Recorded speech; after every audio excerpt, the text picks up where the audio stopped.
Assalamu alaikum, and we are live. Wa alaikum salam, brother Muhammad, Saqib, uh, Rawaya. May Allah bless you guys for joining, inshallah. So today, I don't think we're gonna have any guests coming on. Brother Nadeem is busy today. Inshallah, Sheikh Fad Taslim may join us at some point during this live, so that will be interesting. Inshallah, he isn't here yet. But the topic today is dawah and motivation, or motivation for the dawah, why we should give dawah. What is it that should drive us as Muslims? And I think it's a very important topic that we need to discuss. And obviously I'm going to try doing the Q&A as we go along, inshallah.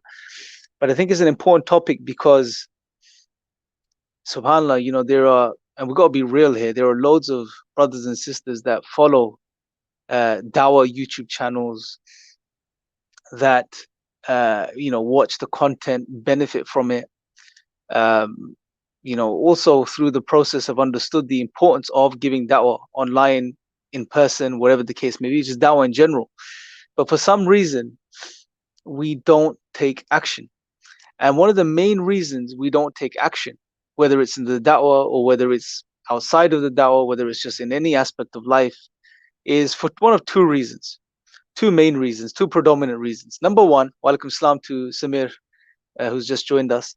Number one is that we don't really think a particular thing is important enough to engage with or to do. Or number two is that we may understand something is important, but we're just not motivated. We just have some sort of excuse or something that just stops us from engaging, right? Stops us from doing the very thing that we know is important. So it's one of these two things. Either we don't recognize the significance and importance of something, or it's just that we are not motivated. We're feeling lazy. We think someone else is doing it. It's fine. Now, when it comes to the da'wah, and when we say da'wah, what we mean by the word da'wah itself, from an Islamic perspective, to be more specific, is to invite and to call to the way of Allah, is to invite and call humanity to worship Allah subhanahu wa ta'ala, to submit to the Creator, right? That's essentially what we're doing when we're giving da'wah, right? That was essentially what the prophets, all of the prophets, did when they gave da'wah. Now, there's a lot of things I want to talk about today, so I'm gonna, probably take a bit of time with this. But inshallah, the way I want to do the Q&A today is I'm going to keep an eye on your questions and your comments, and I'm going to try to address them as we get along, because I have a tendency or a habit to leave these questions till the end, which is not good, because I know some of you guys are coming in, going out, so on and so forth. So it's better to address, or try to address, your questions as they come in, inshallah.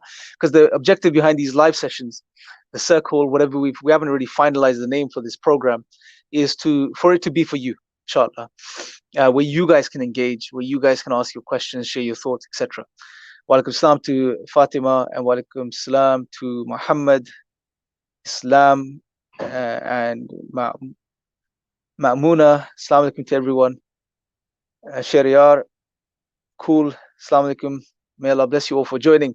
So look, let's talk about this topic, inshallah. Hopefully I won't take too long with it, but look, so the da'wah, when we say da'wah from an Islamic perspective, da'wah in generally means to call and to invite, but from an Islamic perspective, to be more specific, it means to call and invite to Allah, to submit to Allah subhanahu wa ta'ala, to worship Allah subhanahu wa ta'ala. And obviously we are calling to the final way that's revealed by God, which is Islam, for humanity till the Day of Judgment.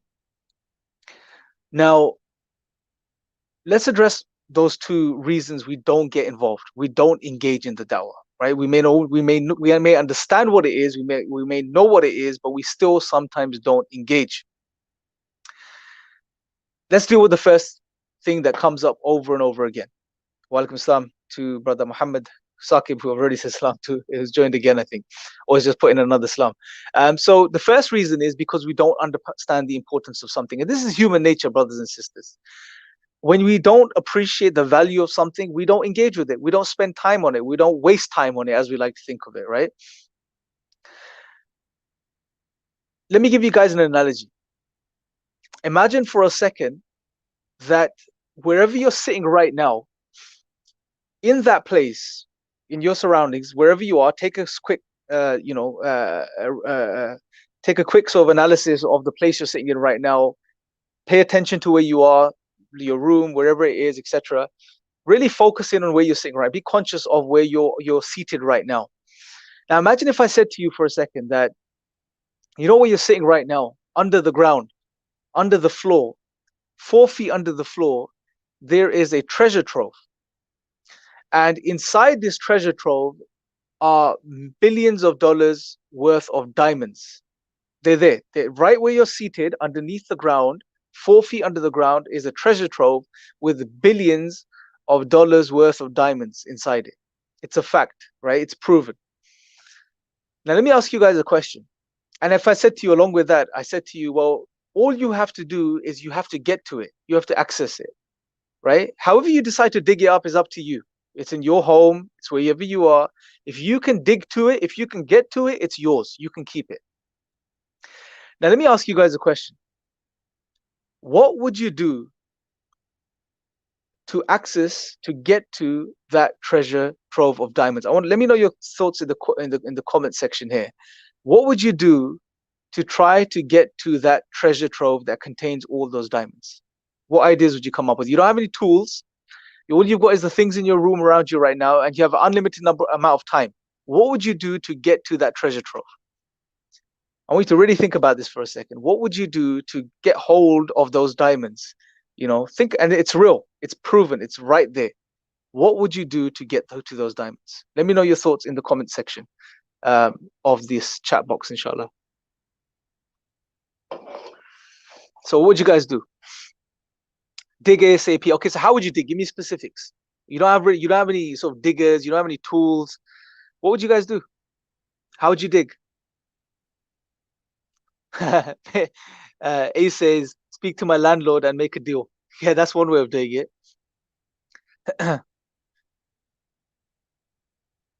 Just leave it, okay? Mashallah. Okay, I'm not looking for the pious answer right now. Imagine if you get hold of those diamonds, you can sell them, and you can take all that money and you can just donate it to an amazing cause. You can take at least half of the money and donate it to the amazing cause. Take the money and spend it in the path of Allah. Imagine you could do all of these amazing things, positive things with you. What would you do to get to it?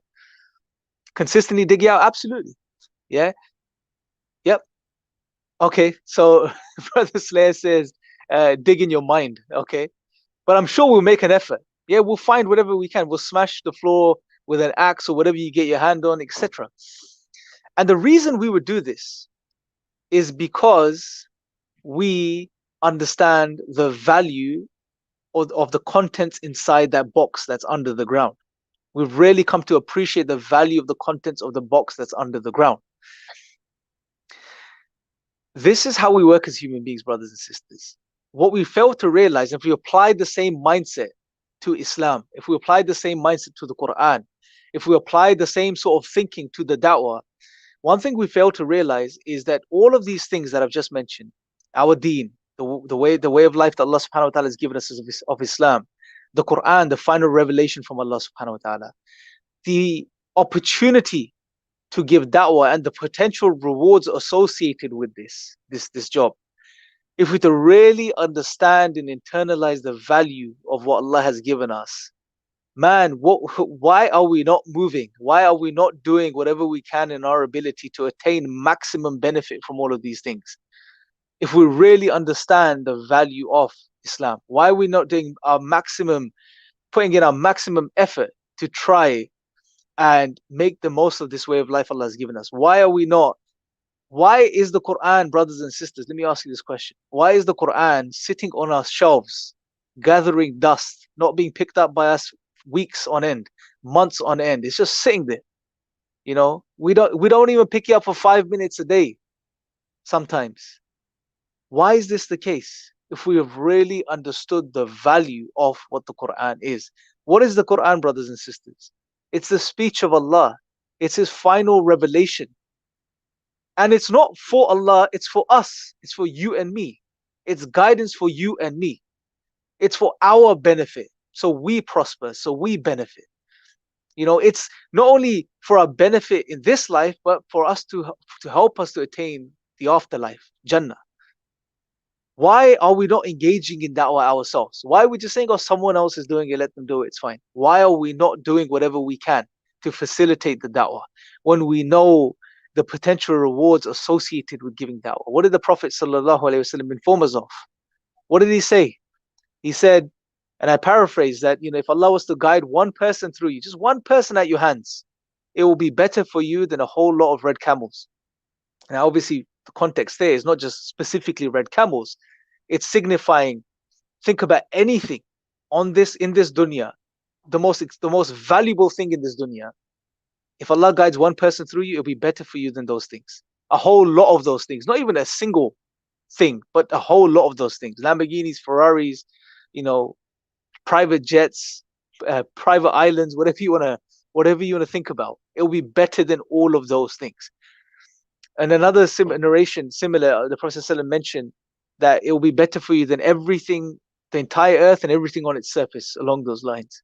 Again, signifying that the sincere effort in da'wah, and if Allah guides one person at your hands, is better for you than anything and everything you could imagine. Anything and everything you're working towards right now in this world.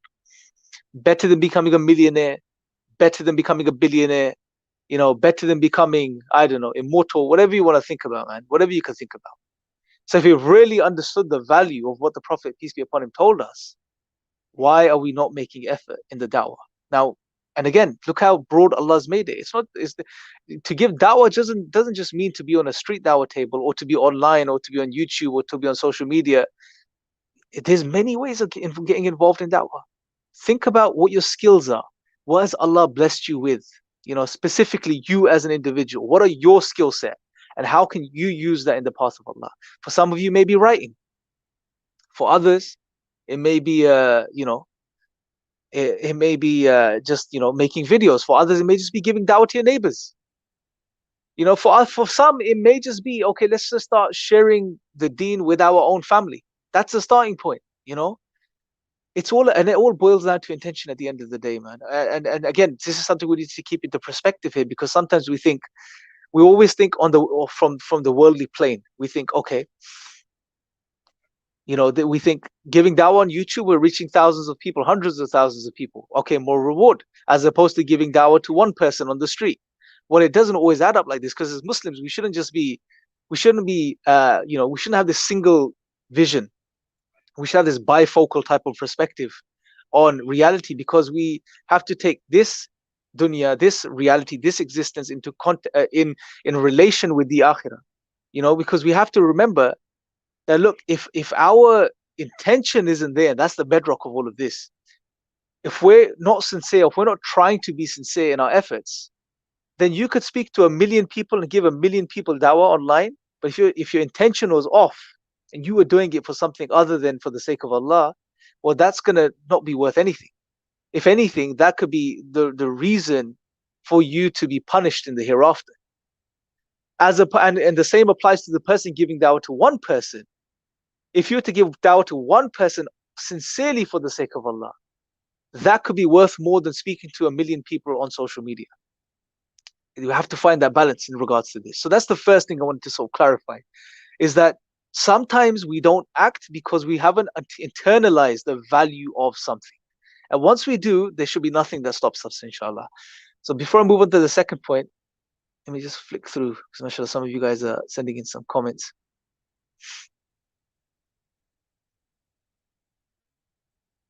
So mashallah, we got some new non-Muslims here. So welcome, yeah, absolutely, welcome to all the non-Muslims. And may Allah guide you and us. If you guys have any questions, please do ask. Let's see. Let me share you know what? I'm gonna share. Let me share with you guys.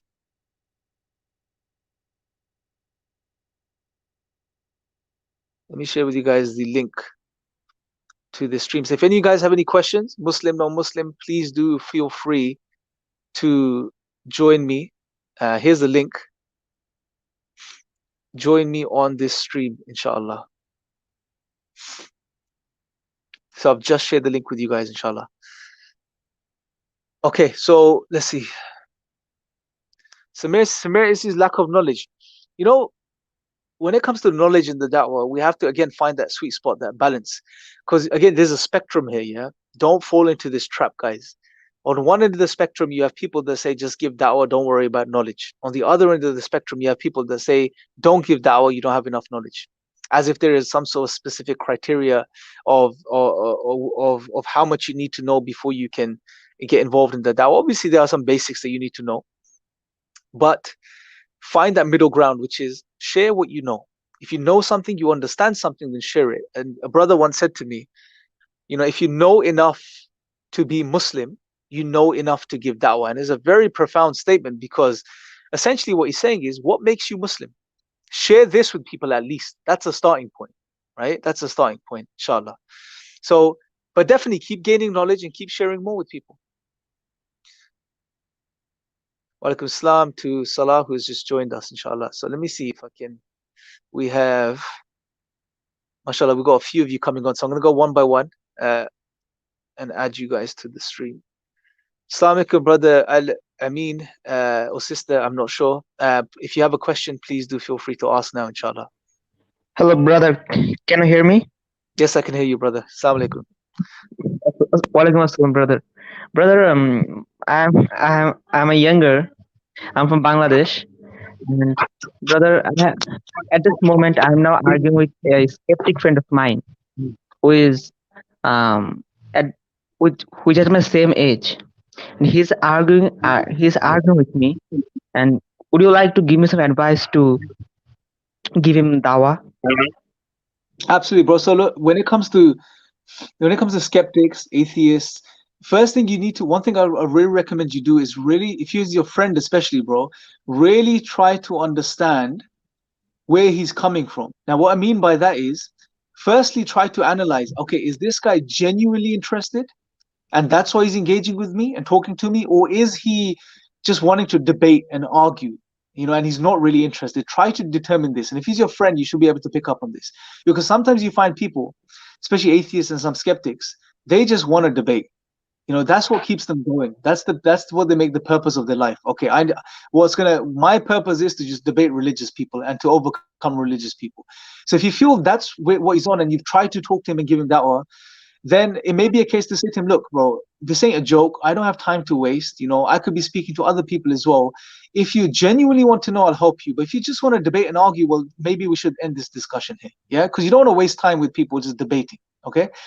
Second thing is, if he is honest and sincere and genuine, really try to pinpoint what led him to his skepticism, right? Because I know, especially in Bangladesh and Pakistan and places like this, you have a lot of, especially these days, you have a lot of skeptics, you have a lot of atheists or people that are moving towards this because they're just impressed by certain individuals in the West.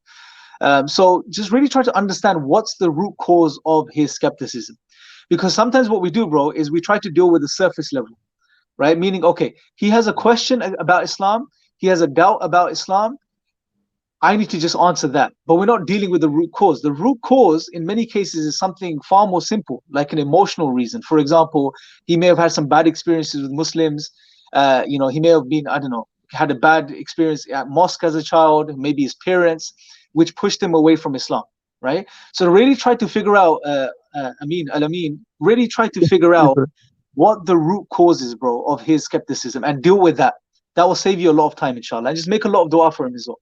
And always keep things simple, bro. Try not to make things technical. Always go back to the basics. Share tawheed with him. Tell him about Allah. Tell him about how believing in Allah makes sense, how it will help you make sense of your life, etc., etc., inshallah. Does that help, bro? Actually, brother, I want to say something that he's so dumb. Actually, I'm saying that he's arguing with me that the universe came from nothing. And when I was arguing with that, after some time, I I told him to explain Big Bang theory, and then he says to me that he don't know Big Bang theory. So what to do with this type of people who are not even interested and who are not even interested in knowledge? Yeah, that's a good point, bro. Look, that's points out something very important, which is many times most of these people, they don't even know what they're talking about. Yeah, they don't even know why they're atheist. Yeah, and this shows, bro, it's not. You should just ask him. Well, look, if you don't understand these basic things, then why are you a skeptic? Why are you an atheist? if you at least base your atheism on something solid, right? Understand what you're saying. And if you don't understand and you're still saying you're an atheist and a skeptic, well, then something else is going on. Why are you really an atheist? So really cut to the chase, bro. Say, look, I'm not going to discuss this stuff with you because you don't even know what you're talking about, frankly. So let's get to the root cause. Why have you left Islam? What's the real reason? And really try to get to the bottom of it, inshallah. Don't waste too much time explaining things to him and then teaching him things and then explaining things. You'll be wasting your time. Just try to encourage him to get to the root cause. Tell him, look, bro, let's be honest. What is the real reason you're an atheist? It's not because of the universe or the theories in regards to how the universe came to be. You don't even know anything about this, right? So what's the real reason? Just deal with him like that, bro. Be very real with him. Yeah. And say, and just connect with him. Say, look, bro, I genuinely want to be there for you. I'm your friend. I care about you. That's why I'm telling you, don't waste your time. We only have one life. You don't know when you're going to die. None of us know. So why waste time debating about things that you don't even know what they mean, right? Essentially, that's what he's doing. So just take him to the basics. Take him to the basics. Try to find out what the real root cause is, inshallah. Thanks, brother. Thanks All for right, bro. from memory. May Allah bless you. I'm going to take you off the stream, bro, because there's a few people waiting. And then, inshallah, if you Okay, have another brother. question, I'll No come back. problem, brother. No problem. Thanks, brother. May Allah bless you. Assalamu alaikum.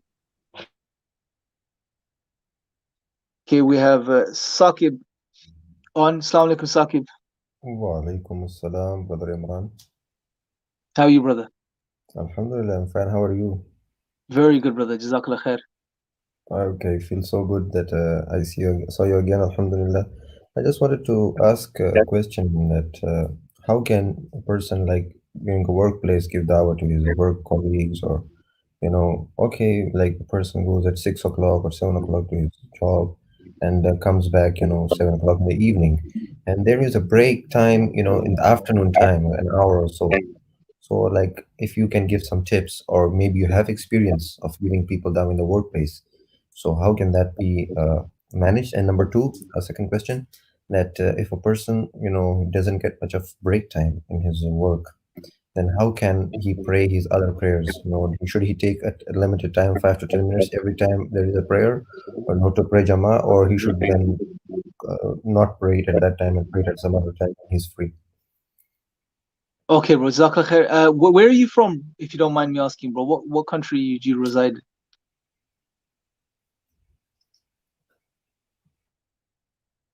So, brother Saqib's gone. So, okay. So the first thing in regards to his first question about giving dawah at work, this is a very good question, bro, because a lot of Muslims work, a 9 to 5, and they're at work and they're spending time in the office and they're around non-Muslims. So it could be very challenging to give dawah at work. There was a period where I've experienced this myself when I soon after I started practicing, I was working in a city, in a job in the city, in London, and there was pretty much everyone was non-Muslim around me. So at that point, I had gotten involved in the dawah, and I was thinking, okay, how do I give dawah to these guys? You have to remember, with work, there are loads of sensitivities. Yeah, sometimes there are certain rules and regulations in place which don't allow you to talk about these things at work. So learn about these things first in regards to your particular company and their policies as to what you can and can't say. Then, once you figure this out and you found out where and when you can speak to people, be subtle, right? Be very, very subtle. A resource I'll give you, if you go to training.ira.org, that's training.ira.org, we've got a free dawah training program online on that system, which you can go through yourself, and that will teach you everything you need to know to be able to give dawah to people effectively at work, outside of work. The only thing I'll say here is that when it comes to work, be a bit more careful, because remember, there are policies in place at work, so you don't want to, get yourself in trouble. So just keep that in mind. And then whenever you get an opportunity, if you get a break time, if you get it while you're at work and you're chatting, maybe on the weekends, if you can meet up with some of your work colleagues and do it that way. And again, it'll be different according to different people. I remember, subhanAllah, I'll share this with you guys. This was about a year after I was started to practice and came back to the deen.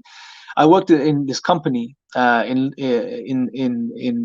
London, which where there was a Christmas party, and it's quite fitting now because we're in the Christmas season right now. And there's a Christmas party, and I was debating whether I should go or not. I tried to squeeze out of it, but they weren't giving me an option. They were like, we know we'll cater for you. We'll keep the alcohol away from you. We won't give you, we'll give you vegan food or vegetarian food. You won't have to go to anything like that. So they were very accommodating. May Allah bless them. May Allah guide them and show them the truth. But they were very accommodating. So I couldn't find a way out. And essentially, at the end of the day, I had to go. I ended up going, right? So I'm in the situation now, and I thought, okay, how can I make the best of the situation now? So there was one of the women that worked at my workplace there. She was, I don't know if you guys have heard of her, Karen Armstrong, who is very popular. She's written a biography in the Prophet ﷺ. She was the woman that worked at my workplace. That lady, she was Karen Armstrong's student. She had studied with her at university. So that for me was now a way to get into the Dawah angle, because I'd read Karen Armstrong's book, and I just picked up the discussion from there. And before we knew it, I was talking about Islam, God's existence, how it makes sense, etc., etc., etc. So look for cues. And this, when you cover the course on training.ira.org, you'll learn that you can take any conversation and turn it into a Dawah conversation. Just look for the cues. Someone's talking about the racing program that was on TV the other day. Okay, that's a good cue for you. It's amazing, man. These cars, these Formula One cars, there's such amazing feats of engineering, such beautifully designed machines, and you could take it from there. Oh, look, what about this universe? We look at these amazing pieces of technology that we have, that we developed. We'll never say that a Formula One car can just pop into existence out of nothing or make itself. Well, what about this amazing universe? Where did this come from?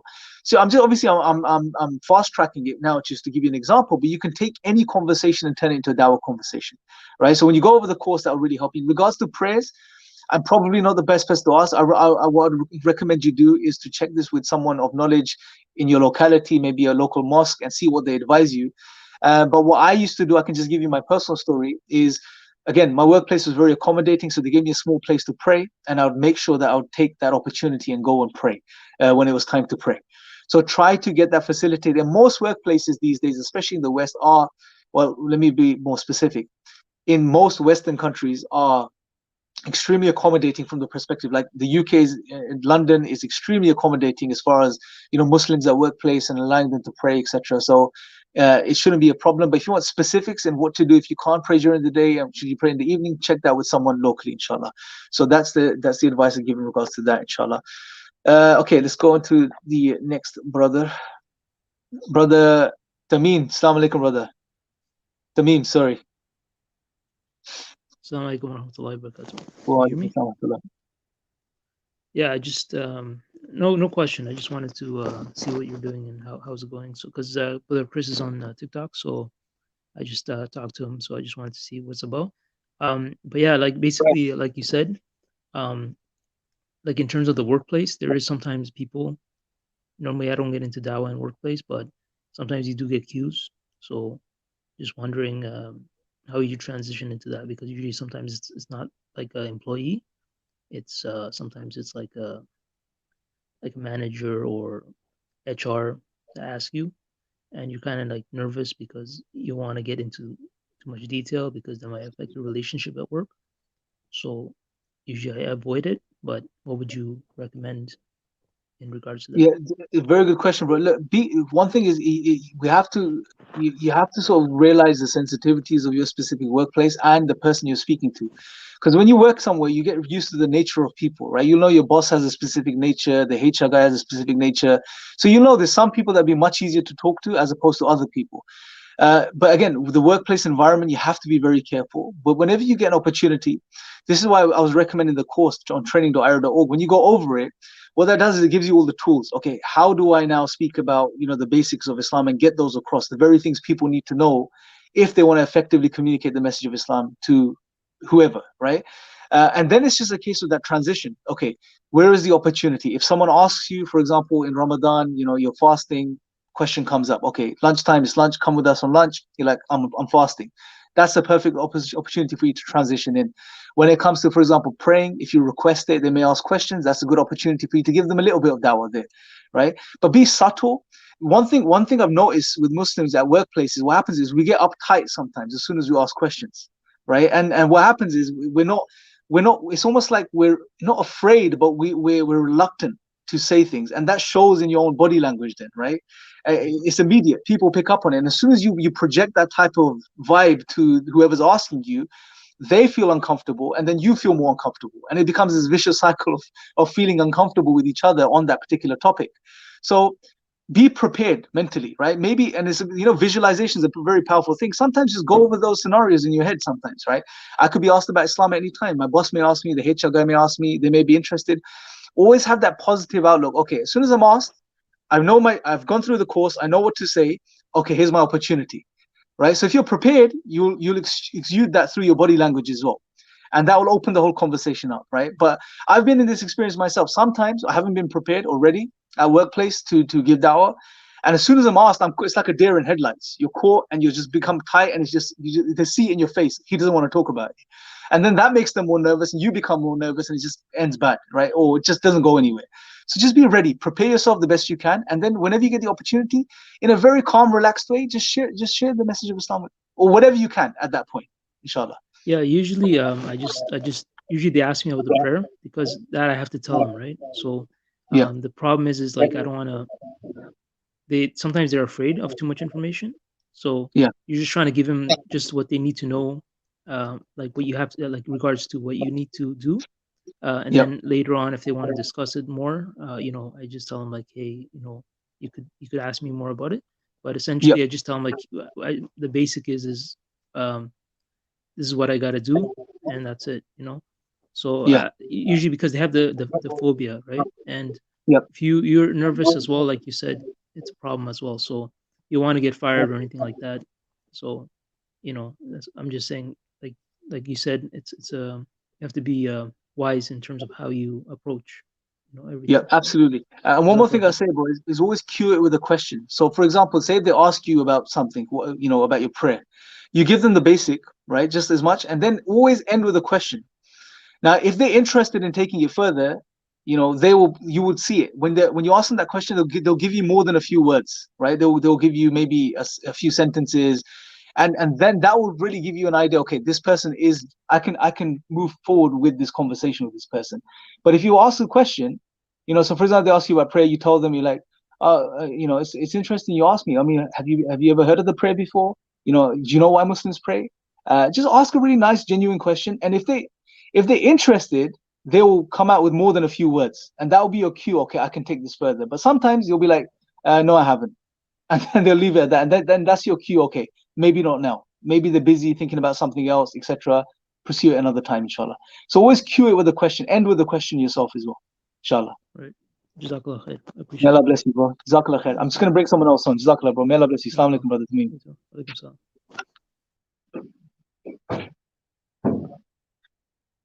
Okay, we have brother Mirza on Hello, the assalamu line. alaikum. Wa alaikum salam wa rahmatullah. How are you? How are you? Very good, brother. Jazakallah khair. How are you? I'm good, alhamdulillah. So, what would your advice be to people who have problems with procrastination or laziness in general? It can be regarding salah or just anything which affects their productivity. Yeah, Because I this is think a big thing. Yep. Go on, I think sorry. a lot of youth, including me, also have these issues where we lack a lot of motivation. So, what would your advice be? Thank you. So this is the thing. So I think what we need to do, it's very common, bro. It's something that happens with everyone in every sphere of life, right? See, you got to remember one thing about motivation. Motivation doesn't last, right? Motivation, you should always see motivation as something that gets you going, right? Gets the ball rolling, buys you that period of time where you set up good habits, right? So use it as a tool. Don't expect motivation to last, but use it whenever you have it to set good habits. And it normally takes, they say, around 3 weeks to develop a good habit. And normally motivation tends to last that long anyway, interestingly.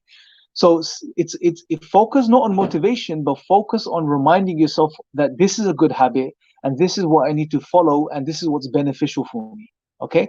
And sometimes there'll be periods, bro, where you're really not feeling it, but just keep doing it, knowing that it's good for you, right? Especially when it comes to things like praying and it comes to things like giving da'wah. Sometimes you go through those phases. I'll give you an example. When I first got involved in da'wah, man, I was passionate, I was driven, there was this energy, right? And this was the case with most of the brothers we know, right? But then it got to a point where you realize, the motivation's going, and now it's becoming real. And it's sometimes it's not fun, because sometimes you find yourself in very challenging situations, and discussions that you really don't want to be in, but it's the right thing to do, and it's going to be rewarding, right? So have that mindset, and also know whenever you do something and pursue something and follow through with something that's good, and it's good, right? It's gonna pay off. The rewards are gonna be there, and you're gonna benefit. And what it'll cause or create within your life, bro, when you live according to a schedule you set for yourself, which is based on things that are good, and you continue to do them, is that there will be this sense of fulfillment that you feel, right? And it's this reward, and that will be extremely rewarding for you, bro. And, for example, when it comes to prayer and stuff like this, we know Allah's told us this is the primary mode of worship. This is what success is all based upon. This is the first thing that will be accounted for on the Day of Judgment. How your prayer was. If it was good, well, then everything else will be good. If it was bad, then everything else will be bad. Sometimes remind yourself, remind the benefits the believer, and reminders benefit the human beings generally as well. So motivation, put motivation in its place. Motivation is a tool. It's there to get you going. Once you're going with something good, it's a habit, stick to it, even if you don't feel like sticking to it, and it will pay off. It will be rewarding in the long term. And it's good to develop this mindset, bro. Because bro, I know we live in a world which is, it promotes to a degree laziness. It promotes, it gives you comfort, it makes things easy. Yeah, it makes things very, very easy. But don't try and see, Allah's given us a will, right? Use that against when you're feeling that way, because the last thing you want, bro, is to end up in a situation where you have to go through something difficult in life to wake up. And that's what happens with some of us. We have to go through a trial or a tribulation, and then we remember to connect with Allah and turn back to Him, and that's when our salah improves. It doesn't have to be the case.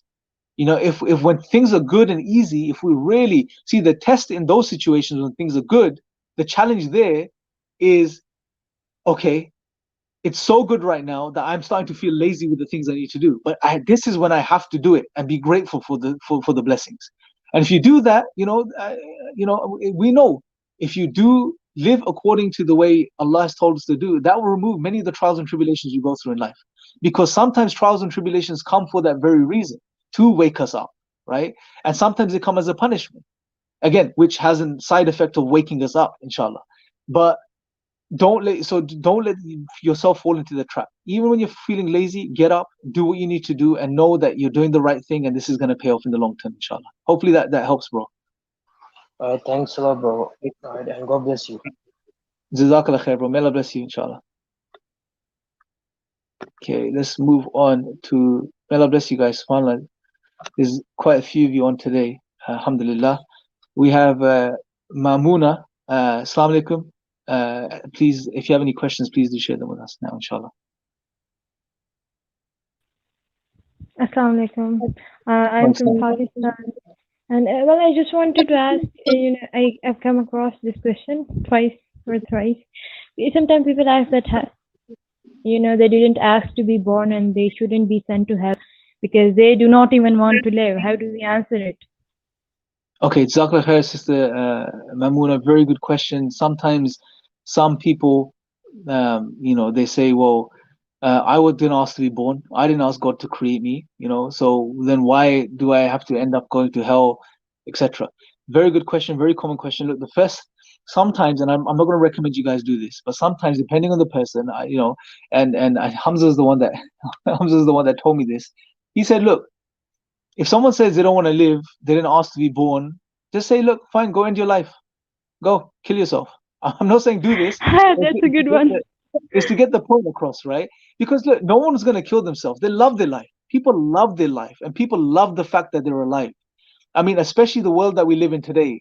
You can see even the sort of atheist, non-religious people, they're all about positive thinking, making the most of this life, enjoying it, fulfilling it, making money, all of these materialistic pursuits, right? And it's because they love life. And in other words, they are happy to be alive, right? So this is sometimes just an excuse, right? So that's the first thing you could try to highlight to them in ways which are a bit more subtle than the way I shared with you. And the second thing is, well, look, no one's saying you have to go to the hellfire, right? Why do you want to? It's your choice. This is what Allah tells us throughout the Quran.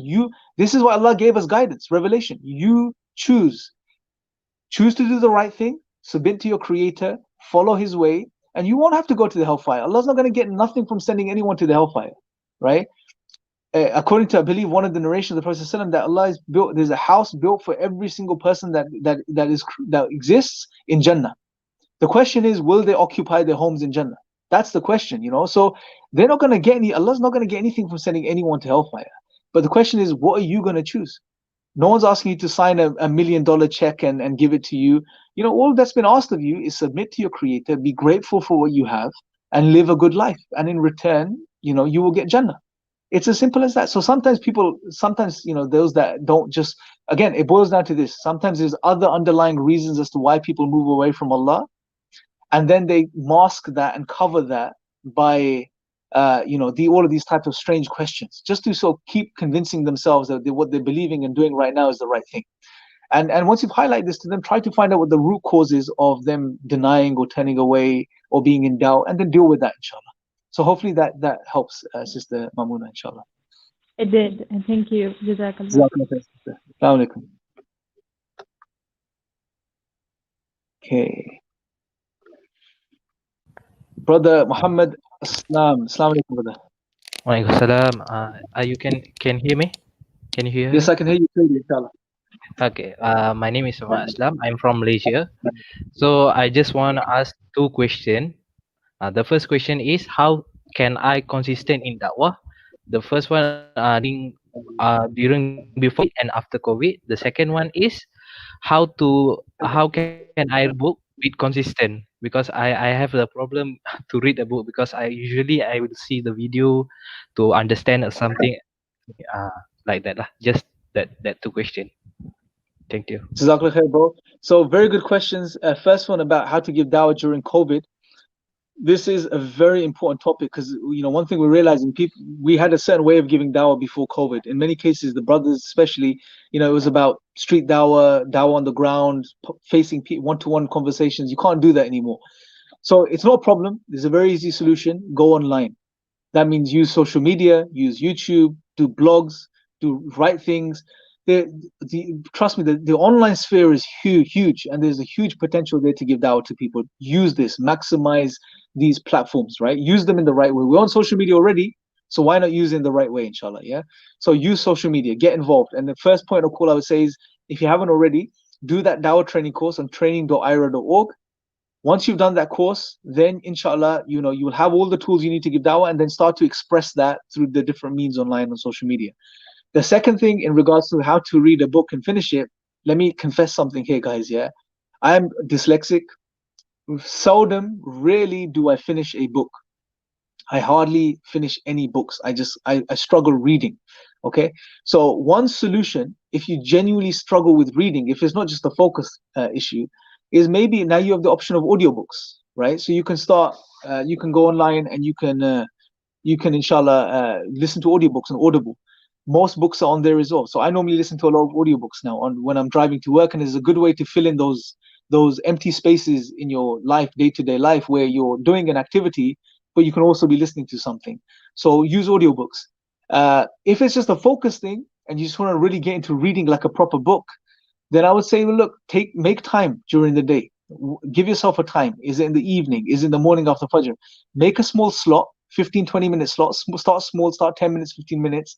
This is why when I really got good at reading, when I was in the habit, this is what I was doing. I was giving myself a half an hour slot every day, and I would know what book I'm going to read, because sometimes there's this decision paralysis that goes on, and it happens with me all the time. There's like 20 books sitting there, and I want to read all of them, and I just can't make my mind up. So when I start that half an hour window of giving myself, I spend about 20 minutes choosing what book I'm going to read, right? And then I've got 5 minutes of reading time.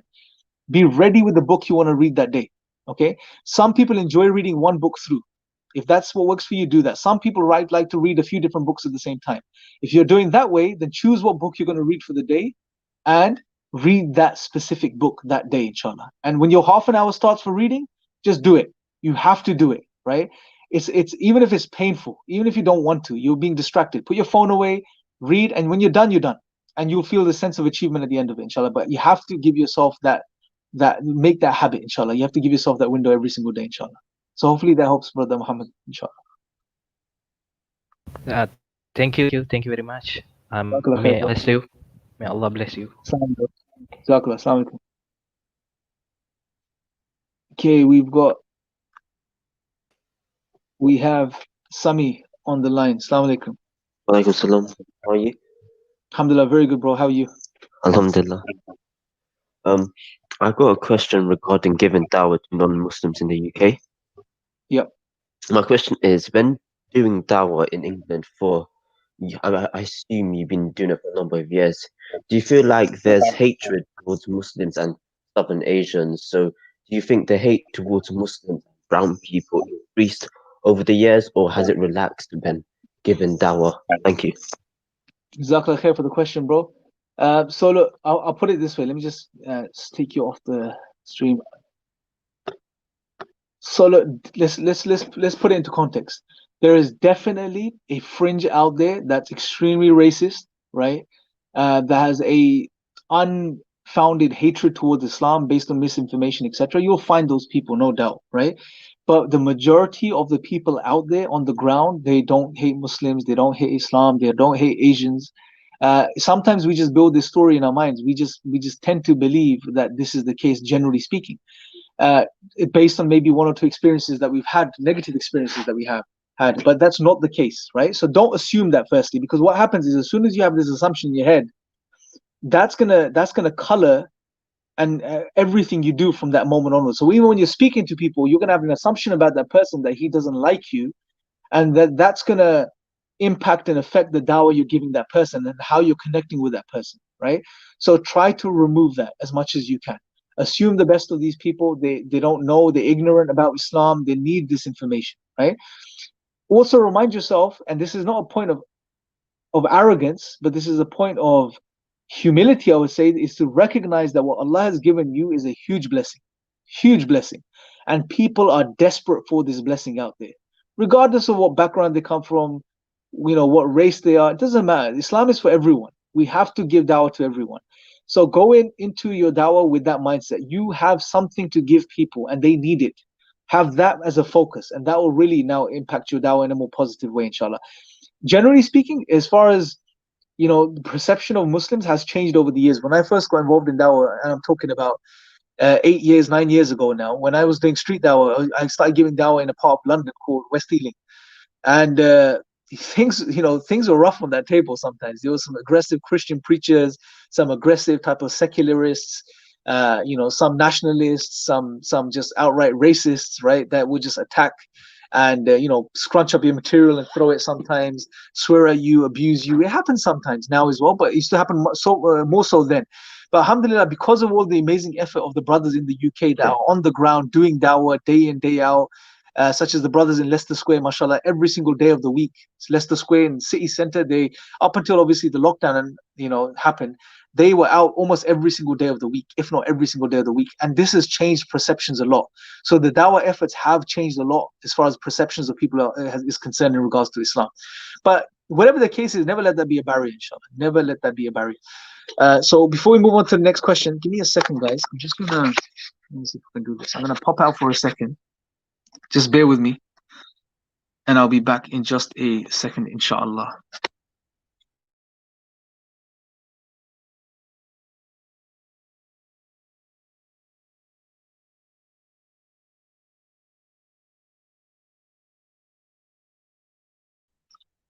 Okay, assalamu alaikum. Sorry about that. Just wanted to quickly go sort something out. Okay, so let's see if there's anyone else online. We have one more brother, inshallah, and then we'll go to the questions on the. Actually, we'll go back to the topic then. Assalamu alaikum, brother Khamis. How are you? Hopefully, I've said your name right, bro. Yeah, that's right. Can you hear me? Alhamdulillah, I can hear you, bro. Yeah, alhamdulillah, man. Assalamu alaikum. I hope you're doing fine, bro. Good, bro. Good. Jazakallah khair. I wanted to ask something that I just found recently, like a month ago, because I grew up in Kenya, bro, in Africa, and I came to find out about the Madhabs or something like that. There's a Sunni and Shia and stuff and all the stuff. So, like, the question I've been asking about myself, a Muslim is entirely considered somebody who, submit their will to Allah and all the stuff and follow, you know, what to Allah, what to Rasul. So like, am I still a legit Muslim without following a madhab? That's a very good question, brother Khamis. So look, here's a little I'd say on this, right? How long have you been Muslim? Sorry, brother. All your life, or Alhamdulillah, my whole life. So this is something that I've never heard of. Like, I never heard of while I was in Africa. So, but yeah, now, alhamdulillah, I'm in UAE. I've been here for 3 years now. So like, I can say like my knowledge back then was not like that much compared to now, because like, alhamdulillah, now I have that initiative, like, you know, so like I'm trying to like better myself, you know, as a Muslim, you know, because yeah, like I need that the basis of Islam, you know, because I can't just yeah, say I'm a Muslim just because I was brought up in a Muslim family yeah, and stuff like that. yeah. So like, come to finding out about the madhabs and everything, you know, and how people like differ in the society, because like right now, so that's something that's like has been like being on my mind for quite some time now. Yeah. So look, bro, here's what I say. I think it depends on what group of people you're referring to. If you're talking to people that are new Muslims that have just come to the deen, people that are looking into Islam, you want to make things very simple for people, right? And the truth is, Yeah, the fundamentals are what's key. Like you said, submitting to Allah and worshipping Him to the best of your ability. That's the purpose of our life, right? Allah subhanahu wa ta'ala says yeah, very clearly in the Quran, وَمَا خَلَقْتُ الْجِنَّ وَالْإِنسَ إِلَّا لِيَعْبُدُونَ, that He did not create us for no other reason except to know Him and to worship Him. Now, when it exactly. comes to the madahib, there's nothing to be confused about.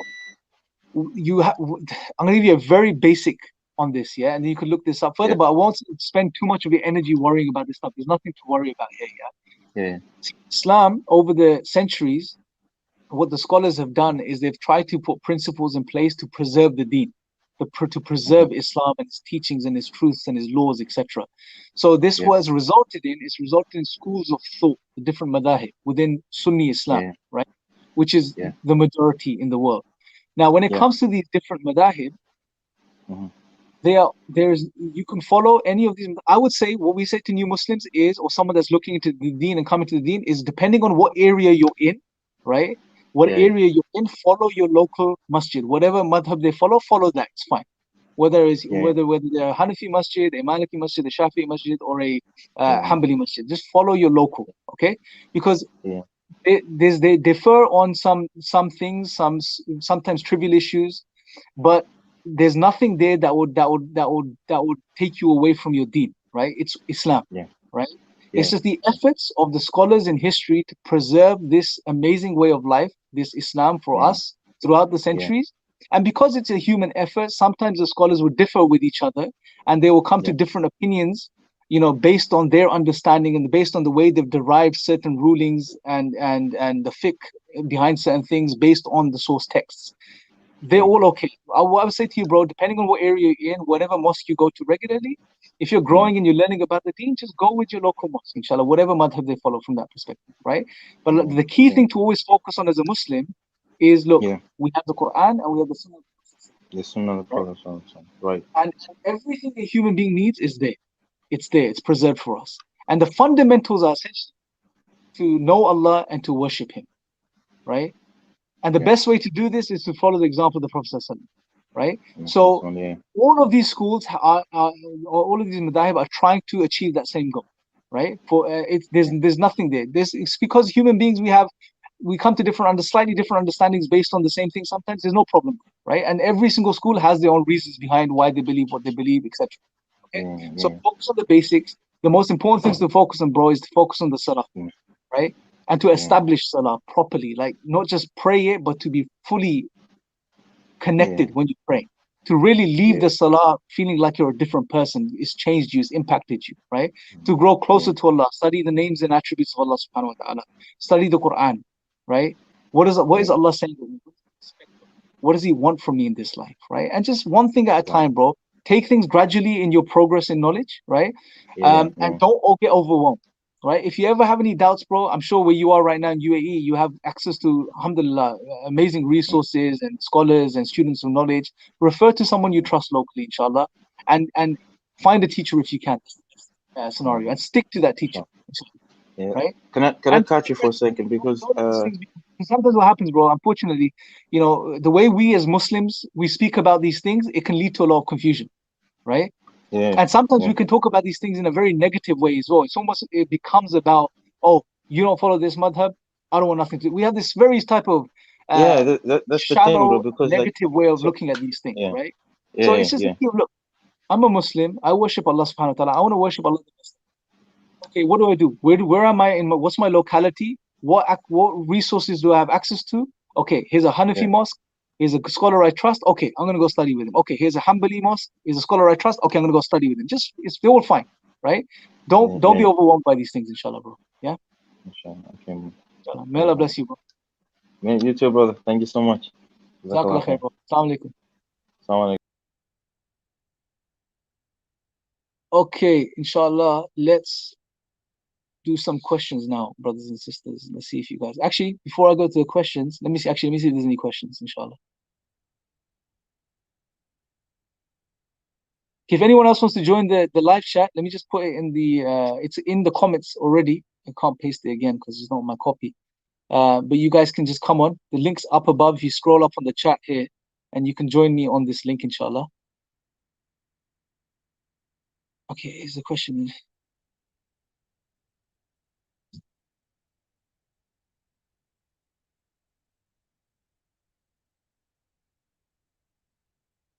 Okay, no questions there. But if you have any questions, please send them in, inshallah, or post them again because I probably missed them. But going on to the second point, when it comes to the motivation for da'wah, that's what we're discussing today and talking about. The first thing was to really appreciate the value of giving da'wah and what it means and how it can benefit us, not only in this life, but in the next life. The second thing, that if that is not the problem, but you're still feeling, you're not getting up and going, sometimes it's good to sort of remind yourselves of the rewards of da'wah, what Allah subhanahu wa ta'ala said about those that give da'wah. Now, for example, one story I want to share with you, and this for me is one of the biggest motivational factors in for the da'wah, that keeps me going even when I'm just feeling like just there's phases where you just feel like just giving in or whatever it is. But while I share this story with you, if you guys have any things that those that are involved in da'wah that that have benefited from as far as motivation is concerned, please share that here in the chat comment box too, inshallah. So the story I'm referring to is in Surah Yasin. There is a beautiful story in Surah Yasin of a town, a place where Allah subhanahu wa ta'ala sends multiple messengers to. Not one, not two, but three messengers, right? Now I want you guys to really think about the situation for a second, right? Here is a place in the world at some point in history where Allah subhanahu wa ta'ala sends three messengers to, three prophets to. Now the first thing to think about is, isn't one messenger sufficient for a community? Right? Think about this for a second. Isn't one messenger sufficient for a community? Of course, because the messengers are supported by Allah. We know the Prophet ﷺ came along. Many messengers were alone. There were some cases where there was more than one messenger, but in this specific scenario, there are three messengers present amongst one community. And they're giving da'wah to the people, and the people, like most of the communities did, are rejecting their messengers. They're turning away from them, they're calling them liars, they're making excuses, etc., etc. Then we hear of the story of this man. In this very narrative, there's a man that comes rushing in from one part of the city. Very interesting. Note here, brothers and sisters, now if you guys get a chance, please do go and read the story in Surah Yasin today. So this man comes rushing in from one part of the city. He's a man. We don't know what his name is. Right? Allah doesn't mention his name. Allah subhanahu wa ta'ala doesn't mention what he does, who he is, we don't know. Okay? He comes rushing in, and what he does is he tells his people to follow the messengers. Okay? Now, if we analyze what he's doing here, what we can say is that, well, most likely what we can say is that he's not really giving direct dawah because there's three messengers present amongst the people. And if there's ever going to be a time in history where there's no obligation to convey the message, this is probably that time, right? There's three messengers present amongst them. And this man simply says to follow the messengers, advises his people. His people kill him. Now make a note here as well that Allah subhanahu wa ta'ala doesn't mention how they kill him. He doesn't even mention that they kill him. The next thing we read in the Quran is that he is on the other side, and all he is saying, what he says, and Allah captures in the Quran, is that only if his people knew how Allah had honored him and forgiven him. Okay, so very interesting. What we're seeing here is we're going from an unnamed man that comes and supports the dawah, and as a result, he's blessed with an amazing blessing in the hereafter, right? Obviously, Jannah. He's successful. Okay. Now, here's something very interesting. Normally, when we learn about people, when we talk about people, we refer to people by their name, right? This is so and so. This is so and so. That's how we recognize people. When we introduce people to someone, it's by name. Interestingly, Allah subhanahu wa ta'ala admits his name. He doesn't mention his name. It's almost like Allah is telling us his name is not significant. His name is not important. Then Allah admits how he was killed. Doesn't even mention it. Again, signifying to us the way they killed him, what they did with him is not relevant. What do we know about this man? What we know about this man from the narrative in the Quran is his action, number one, what he did, and number two, the results of his action. Okay, so two things, his action and the results of his action. SubhanAllah, I want you to really think about this for a second. This man, not a prophet, unnamed, we don't know who he is. Maybe he was a sinner, maybe he was someone that didn't do anything good in his life. Allah knows best, we don't know. But this man's one action, which was to support the dawah, and as a result, he gets such a huge blessing from Allah. And so much so, Allah subhanahu wa ta'ala honors him to such a degree, brothers and sisters, that not only is he blessed, but Allah records what he says and what he wants people to know in the Quran. So every single human being till the day of judgment, whenever they pick up the Quran and read, they will read about this man and they will read what he wanted people to know. That for the results of him supporting the dawah were that Allah honored him and forgave him his sins.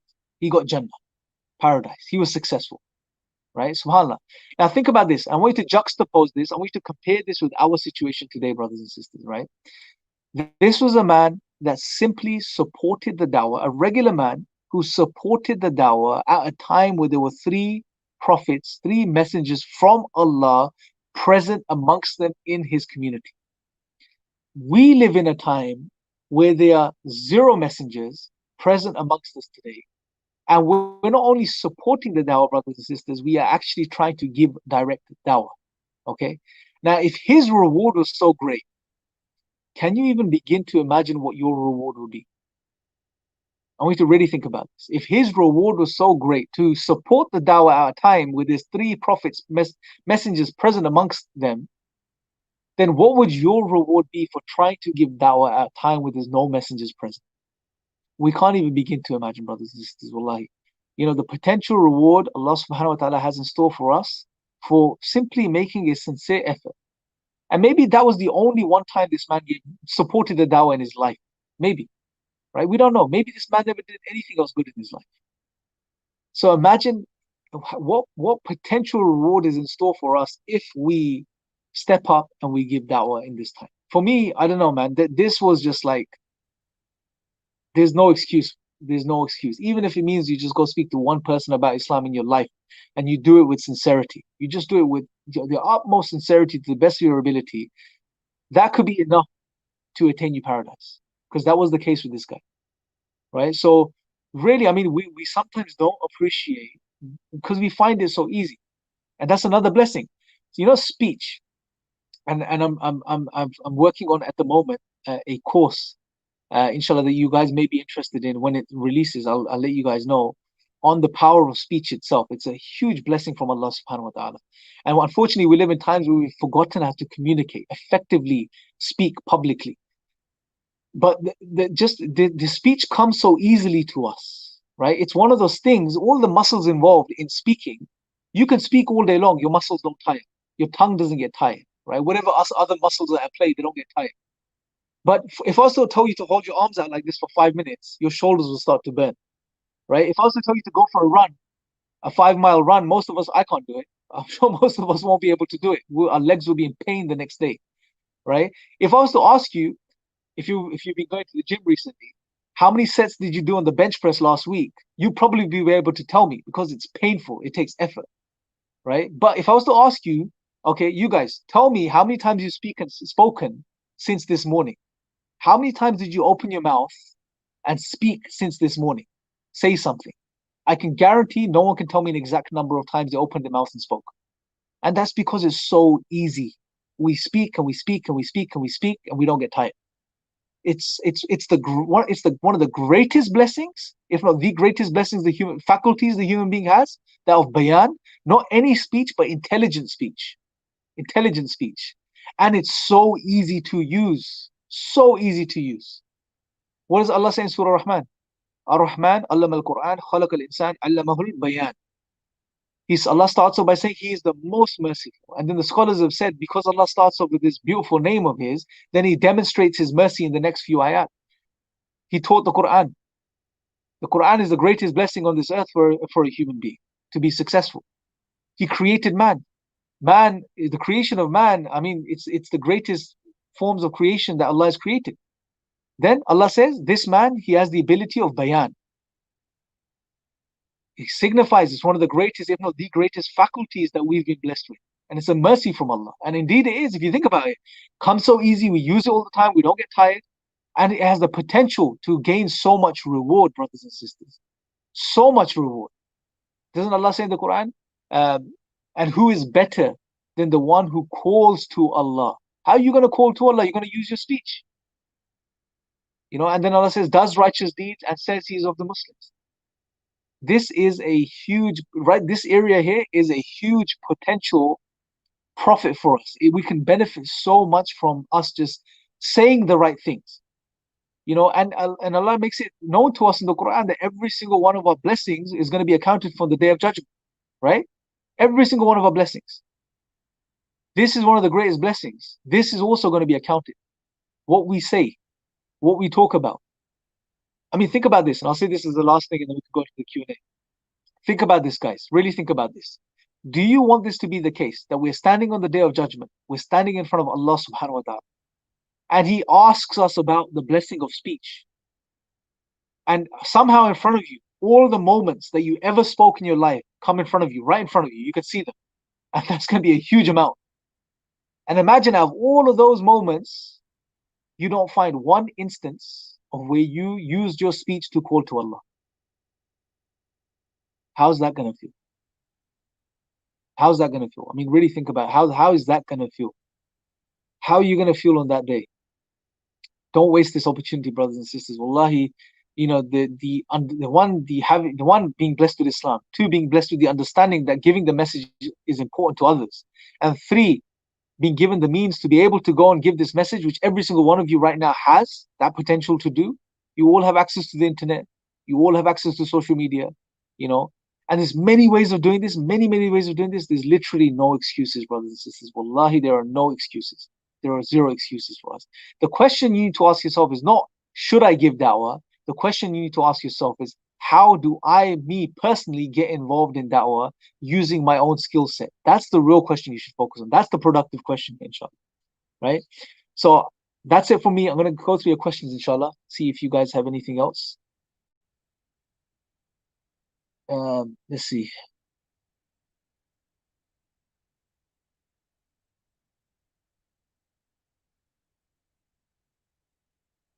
Okay, so we've got a question here.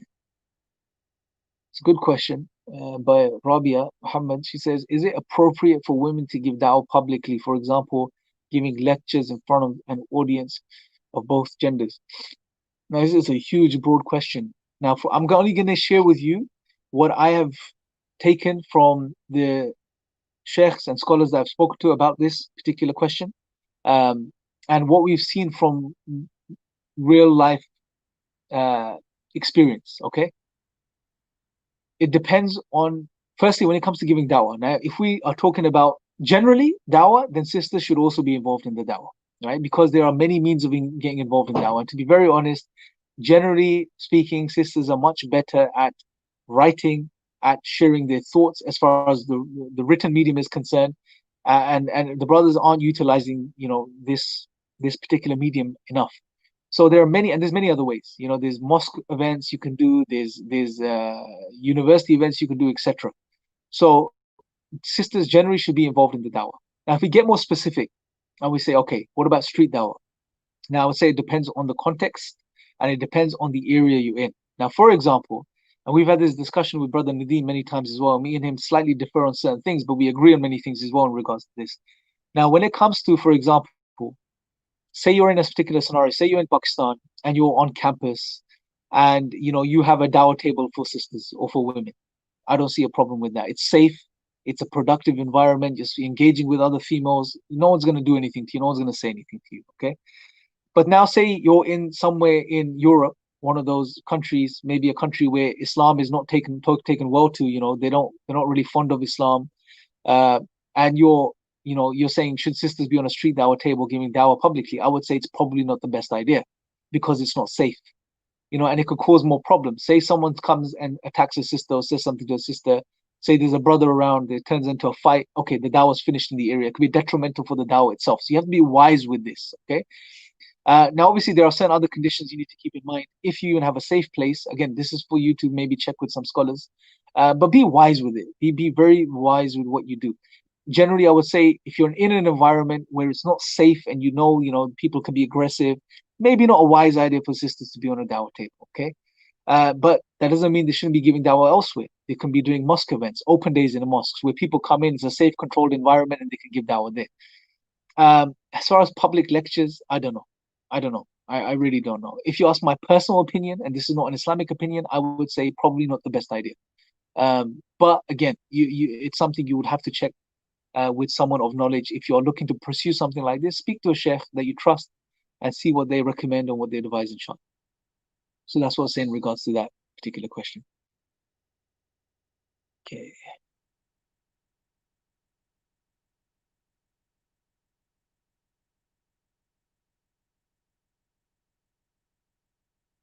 Okay, someone said take people on the questions. So, Brother Salah, if you're saying take people on the questions here, I'm going to go through the questions now. I'm just flicking through them. Let's see. Okay, mashallah, some of you having discussions amidst yourselves, which is good as well.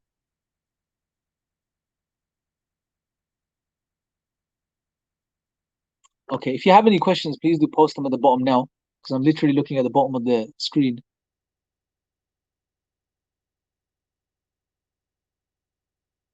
Someone asked about Dawah tour. At the moment with lockdown, bro, especially the UK has gone into tier 4, and most of the countries have closed their borders with the UK at the moment. So I don't think that will happen anytime soon. But mashallah, Ira do loads of Dawah around the world, and you probably guys have seen some of the videos as well that have come out on the Ira channel. Mashallah, some of the brothers have been all around the world to different countries, Africa, Asia, Philippines, everywhere, mashallah. So there is a lot of dawah tours, you can call them tours, that are taking place. So Al Amin asks, what is the definition of agnostic? Okay, here's there again. When it comes to these terms, there is no clear definition. Okay, that's something you need to understand, especially when it comes to atheists. Yeah, so even atheists like to redefine what atheism means these days to sort of escape certain questions or situations. But that's a side point. Agnostic, generally speaking, the way I understand it, means someone who is not sure, someone that's undecided in regards to the existence of God. What you would call, what we say in the UK is there's someone on the fence. So they're sitting on the fence. They're neither on this side and they're neither on this side. Okay. Now, when it comes to agnostics, you'll find two types of agnostics generally. The first type of agnostic would be an agnostic that's interested. So someone that doesn't know, is undecided, but is interested in pursuing that question. And you'll get the other type of agnostic, which is not interested. They're happy sitting on the fence. Okay. So that's how I would define agnostic, generally speaking, inshallah.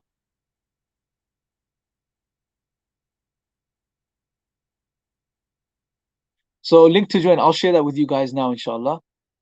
I'm just gonna have to go out of the stream and come back in for that. So I will share that with you guys now in a second. I'll just quickly go through the questions on the screen.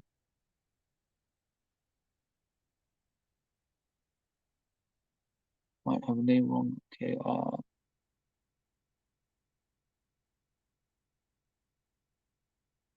So Amina says, a lot of dawah activities going on. But sisters, mashallah, it's a good thing. But obviously, the environment there, you have to be very safe because there's a very aggressive type of movement in India at the moment against Muslims, which is unfortunate. So you obviously have to be safe, and just take your precautions, inshallah, when it comes to giving da'wah there. So Mukhtiar says, tips on giving da'wah. So brother, one thing I would say is definitely, if you are interested in giving da'wah, the best resource I can suggest to you right now is go to training.aira.org, and you can register for the free course. Go through that course, and that'll give you all the tips, the tricks that you need to be able to effectively communicate, give da'wah, inshallah. So that's a very good resource for you guys, inshallah. Oh, before I forget, just wanted to also announce to you, brothers and sisters, that if you've already noticed, alhamdulillah, I'm wearing an epistemics hoodie. So I've launched a merchandise thing online. At the moment, I've just got the epistemics sort of classics tops and t-shirts and stuff. So anyone that wants to support it, anyone that wants to pick one up, now you can go and do that. I'll share the link with that in the description with you guys as well in a second. And I have some very nice Dawah t-shirts, inshallah, coming soon as well. So specific Dawah message t-shirts. So definitely check that out as well. Stay in tune for that, inshallah. So let me get the link for you guys for the chat. So anyone else that wants to come on again, I will put that out for you. So give me a second, inshallah. Let me put this one here first. So this one is the one for the merchandise. I'm going to go out. So bear with me a second. And I want to give you guys the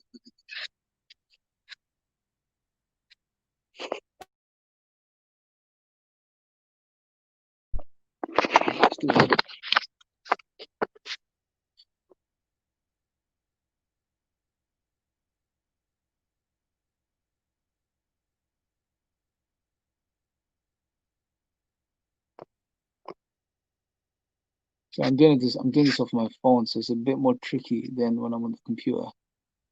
Pause.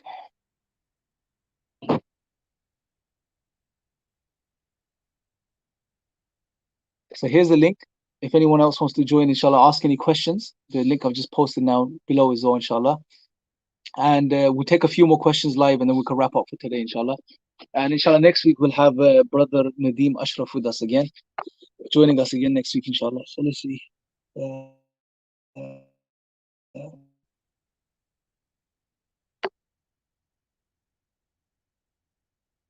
here's a question by Prince Malik. One, advice for Pakistani youth. We're stuck between the pseudo-liberalists and then the religious extremists. Problem is, these extreme people push girls, boys away. Thus, they go rogue and live a crazy life. Yeah, bro, this is a very common problem across the world, everywhere these days, where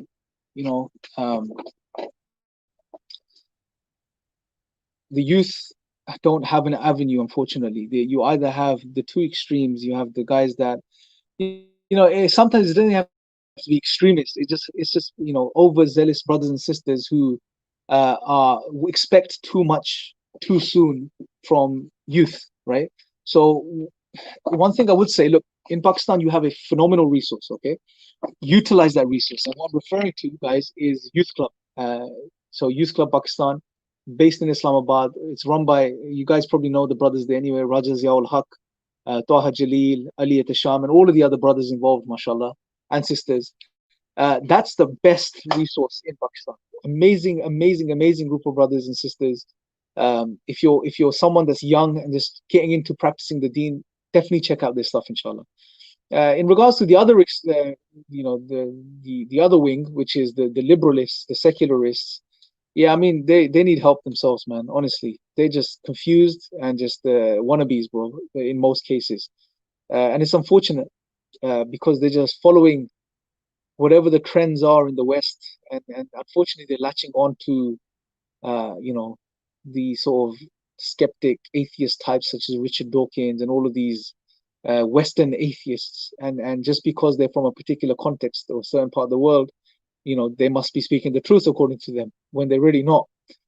So there are some issues with complexes there as well that need to be dealt with. But I think Muslims in Pakistan need to, especially the youth, need to really realize that they have a huge blessing, which is Islam, and they've had some giants as far as scholars and leaders throughout history. For example, Allama Iqbal. Iqbal was a phenomenal, and it's unfortunate again. Iqbal is studied today, but he's studied it's for entertainment more so than study to really benefit from.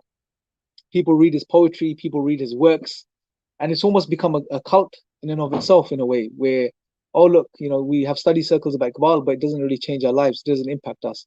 The Mela, Rahimallah, he was a genius. He really understood the world he was a part of, and he knew how to inspire the youth. And you should take something out of his book. Honestly, he was just read his poetry, read the stuff he said, and really take it to heart. That you have a blessing from Allah that should give you such power and strength that you can overcome anything. You don't need new age ideologies and philosophies to be successful in this life, or to be something. That's just nonsense. It's going to destroy you. What's really going to make you is Islam. So it's a case of finding the right resources. I think youth club is the best thing I can say to you, bro. And obviously, to be the change you want to see, as they say. Become that change, become that middle ground. So a young brother or sister that's practicing, that understands the deen, that is passionate, but at the same time is balanced, and understands that he lives, and he understands the world that he lives in. Be that change first, inshallah, and then inspire people around you. We have a guest.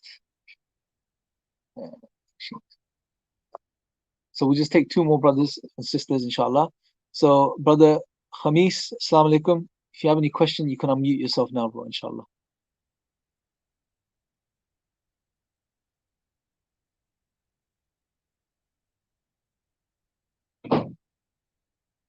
Brother Khamis, if you're there, you can speak now, inshallah. It's still me, bro. We already spoke about the Madhabs and stuff. So I'm just sitting here watching. Sorry, I can't hear you clearly. Can you speak up a bit?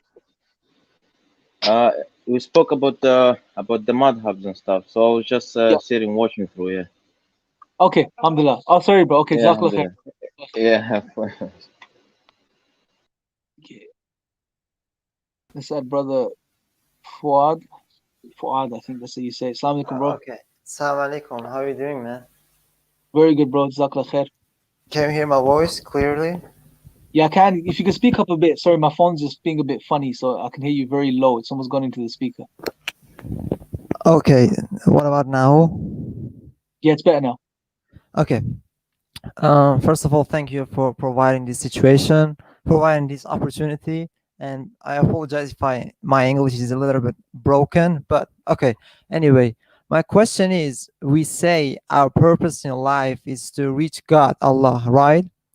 But okay, how we can reach there? For example, to make it clear. Okay. First question is how we can reach God in our life through dunya. For example, shall we just? I'm not belittling these things, but for example, shall we just avoid haram and do wajib things, or something, etc. should be done? Okay, so that's the first question. Okay, so in this life, it's the best example, bro. We're gonna find the Prophet. Like, what did he do, right, to reach Allah, to be close to Allah subhanahu wa ta'ala? And the basics are recognize who Allah is first and foremost, right? Recognize your relationship with Allah. What's the dynamic there? Okay, so Allah is the creator, we are his slaves. The next thing now, once you realize this, is to realize, okay, how do I, in this life that Allah has created me in, how do I get close to Allah? When we say reach Allah, I assume we're meaning, how do I get close to Allah? How do I have that strong relationship with my creator? And again, the best way is to do the things Allah has outlined and to avoid the things Allah has outlined for us, right? These are the two main ways. Sorry. Do the things Allah has told us to do and avoid the things Allah has told us to avoid.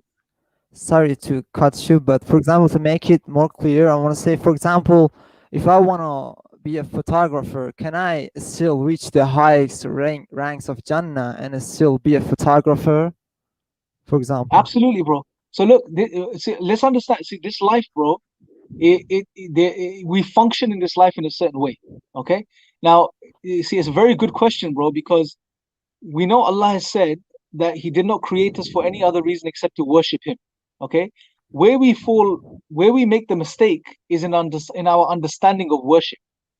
We think worship only means doing the acts that God has told us, the direct acts of worship in the Quran, the ritualistic acts as well, right? The 5 pillars, etc.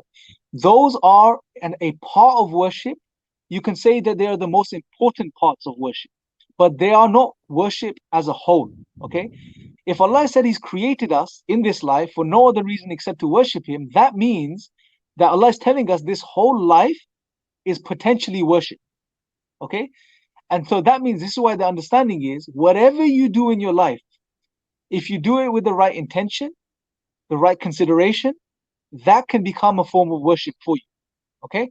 So for example, we even say, as a very simple, trivial example, even waking up and brushing your teeth in the morning could be a form of worship, right? Smiling at someone is a form of worship.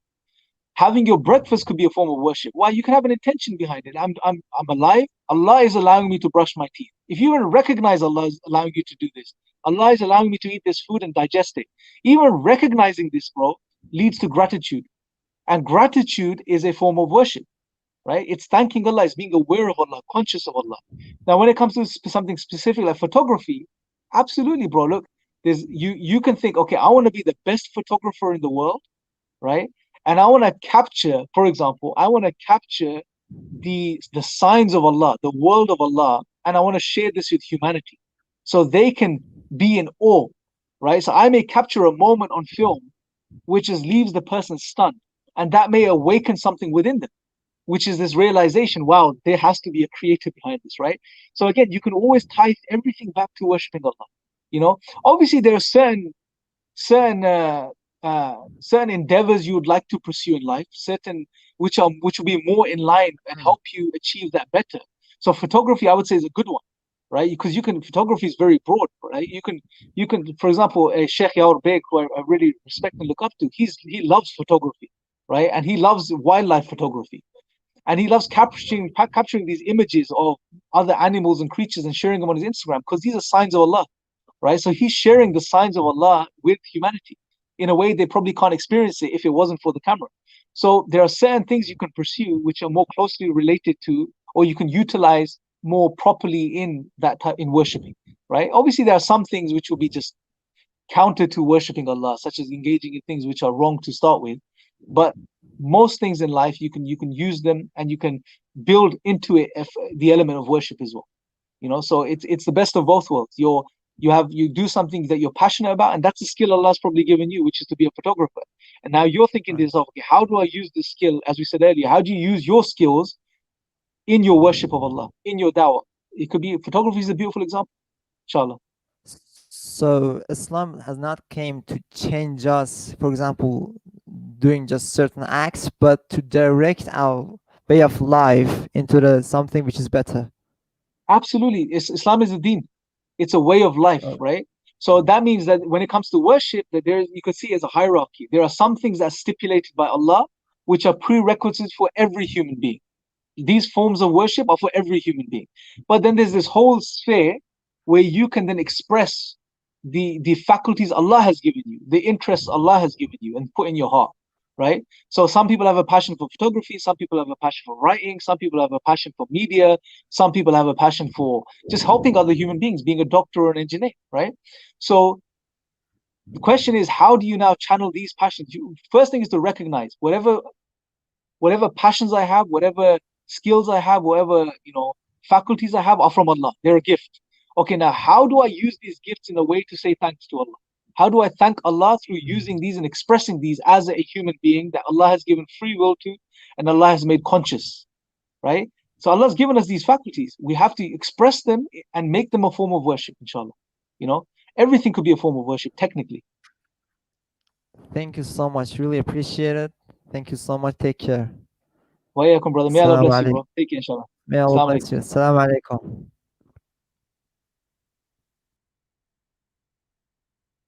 Okay, brothers and sisters, I think what we do now, inshallah, we'll wrap up for today. May Allah bless you. Jazakallah khair for staying on, coming on. Please share this with everyone on your social medias, those that you think will benefit from this. Also, just as a reminder, please do go to training.ira.org, The whole discussion today has been about dawah and why it's important and why we need to be motivated and why it's important to get involved in dawah. Go to training.ira.org, go and learn how to give dawah, get all the skills, the tools, and start giving dawah online, inshallah. Even if it's in the comments of the videos that I post on this channel, that's a good starting place. There's loads of non-Muslims there. In most cases, they're quite the aggressive type, but it's fine. You don't have to go for those. There's some people that have genuine questions too. Other YouTube channels, you can give dawah on them, on the comment section. Maybe start up your own YouTube channel.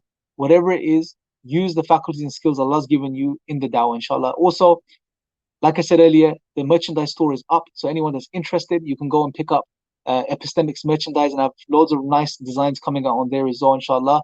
So you guys can, those will be more specifically dawah related merchandise, which you can again use as a means for dawah for yourselves, inshallah.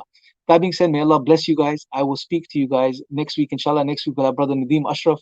Hopefully Musa Idnan. Oh yeah, one more thing. Make dua for Musa. Musa has he's contracted COVID, so he's been quite unwell past 2 weeks. Alhamdulillah, his symptoms haven't been that bad.